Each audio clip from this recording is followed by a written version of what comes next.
আসসালামু আলাইকুম সবাইকে। আশা করি সকলে ভালো আছো। আর আমি কিন্তু ভালো নাই, ভালো থাকবো কি করে।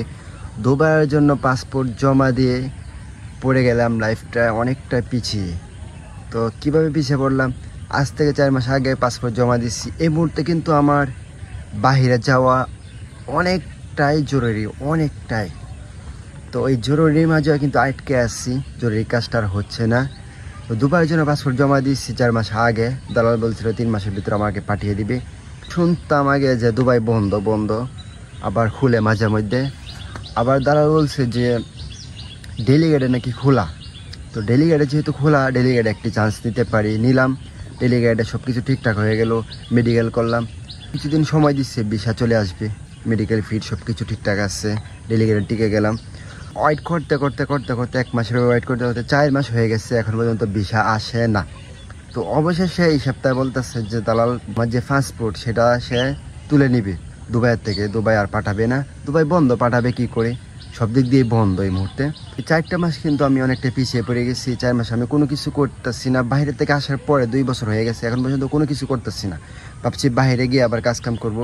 তো বড় একটি গ্যাপে পড়ে গেল, তো অনেকটাই পিছিয়ে পড়লাম। তাছাড়াও মাঝখান দিয়ে আমি অনেক রিস্ক নিলাম। তো এই মুহূর্তে আমার হাতে একটি আইফোন আছে, J13। এই ফোনটা নিয়ে নিলাম। এটা কিন্তু কিভাবে নিচ্ছি এখন পর্যন্ত কাউকে বলি নাই, কোথায় থেকে টাকাগুলো পেলাম। তো এই মুহূর্তে কিন্তু আমার কাছে 1 টাকা ক্যাশ ছিল না। তো এতগুলো টাকা আমি কোথায় পেলাম এখন পর্যন্ত শেয়ার করি নাই। তো এই মুহূর্তে শেয়ার করব না। ক্যাশ টাকা না এগুলো, এটাই বলতে পারি, এগুলো ক্যাশ টাকা না। যেহেতু এই মুহূর্তে ঝামেলা আছি, 2 বছর ধরে বেকার কোনো কাজকাম করি না। বাইরে যাওয়া আমার অনেকটাই জরুরি। দুবাই এই মুহূর্তে একদম বন্ধ।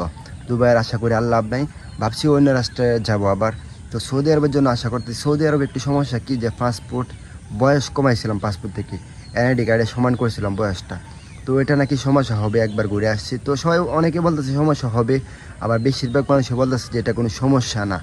তো দেখা যাক কি করা যায়। আবার কাতারও বলতেছে যাওয়ার জন্য। যেহেতু ইউটিউব চ্যানেলটি মনিটাইজ চালু, ভাবলাম একটি আইফোন কিনি। কেনার পর ক্যামেরা ভালো থাকবে, ভালো কোয়ালিটি ভিডিও করতে পারবো, টুকটাক ইনকাম আসবে। তো ওইরকমভাবে এখন পর্যন্ত ইনকাম আসতেছে না। সব দিক দিয়ে এই মুহূর্তে চাপে আছি।